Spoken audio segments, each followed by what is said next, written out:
Hello viewers, আসসালামু আলাইকুম। আজ আমি আপনাদের মিষ্টি কুমড়া দিয়ে চিংড়ি মাছ ভাজি করে দেখাবো। এজন্য এরকম একটা মিষ্টি কুমড়া নিয়েছি, কেবল পাকতে শুরু করেছে, খুবই টাটকা। দেখুন এখনো ফুলটা এমন আছে। আমি এটাকে অর্ধেক করে কেটে এরকম কুচি করে নিয়েছি। আর এরকম আধা কাপের মতো ছোট ছোট চিংড়ি নিয়েছি। এখন মিষ্টি কুমড়াটা ধুয়ে নিচ্ছি।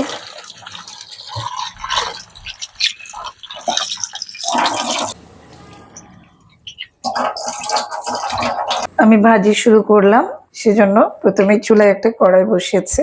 কড়াইটা একটু গরম করে নিয়ে এখানে 4 টেবিল চামচের মতো তেল দিয়ে দিচ্ছি।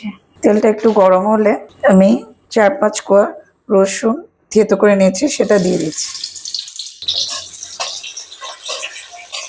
রসুন একটু ভেজে নিয়ে 3 টেবিল চামচের মতো পেঁয়াজ কুচি দিয়ে দিলাম। রসুনটা আগে দিয়ে একটু গরম করে নিলে সুন্দর একটা ফ্লেভার ছড়ায়। তারপরে পেঁয়াজ দিই। পেঁয়াজ 2 মিনিট ভেজে 5-6টা কাঁচামরিচ ফালি দিয়ে দিলাম। কাঁচামরিচ বেশি ভাজা যাবে না, তাহলে খারাপ হয়ে যায়। এবার আমি চিংড়ি দিয়ে দিলাম।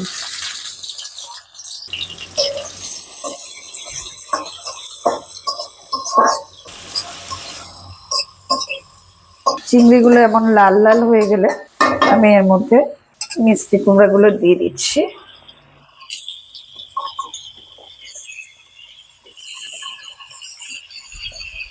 তারপর এখানে 1 টেবিল চামচ লবণ দিয়ে দিলাম আর 1 চা চামচ হলুদ করে দিলাম। এবার নেড়ে চেড়ে নিচ্ছি। একেবারে সিম্পল একটা ভাজি, কিন্তু খেতে খুব মজা লাগে। মিষ্টি কুমড়াতে কোনো পানি দিতে হয় না। ভালো করে মিক্স করে নিচ্ছি।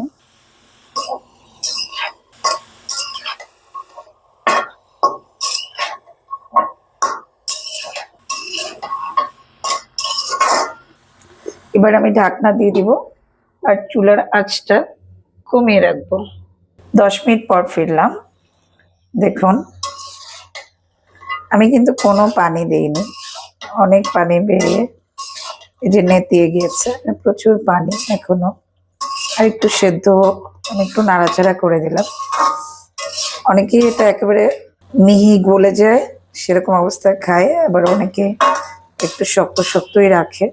আমি আজকে একেবারে গলে যাওয়া পর্যন্ত চুলায় রেখে দিব, সেজন্য আমি আবারও ঢাকনা দিচ্ছি। আমি কোনো পানি দিইনি, পানি প্রচুর। ঠিক আছে, আমি আবারও ঢাকনা দিয়ে দিচ্ছি। আবারও 10 মিনিট পর ফিরলাম। দেখুন একদম সেদ্ধ হয়ে গেছে, পানি শুকিয়ে গিয়েছে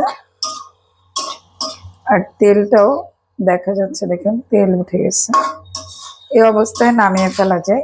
আমি আর একটু হিট বাড়িয়ে দিয়ে একটু ঘাটা ঘাটা করে নেব। মিষ্টি কুমড়ায় মিষ্টি কম থাকলে একটু চিনি দিয়ে থাকেন। আমার এই মিষ্টি কুমড়ায় বেশ মিষ্টি আছে, আলাদা চিনি দিতে হবে না।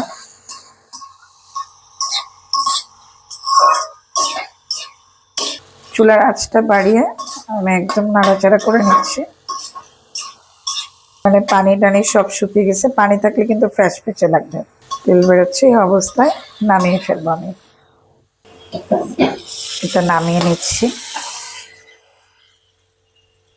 এটা রুটি, পরোটা, সাদা ভাত সবটার সাথে কিন্তু দারুণ লাগে। শুধু মিষ্টি কুমড়া ভাজিও করা যায়। আমি এখানে একটু চিংড়ি দিয়েছিলাম। শুধু মিষ্টি কুমড়া ভাজি খেতেও অনেক মজা। আশা করি রেসিপিটি আপনাদের সহজ এবং ভালো লেগেছে। ভালো লাগলে প্লিজ আমার চ্যানেলকে সাবস্ক্রাইব করুন আর পাশে থাকা বেল আইকনটি ক্লিক করুন। আর যারা ইতিমধ্যে সাবস্ক্রাইব করেছেন তাদের অসংখ্য ধন্যবাদ। সবাই ভালো থাকবেন। আল্লাহ হাফেজ।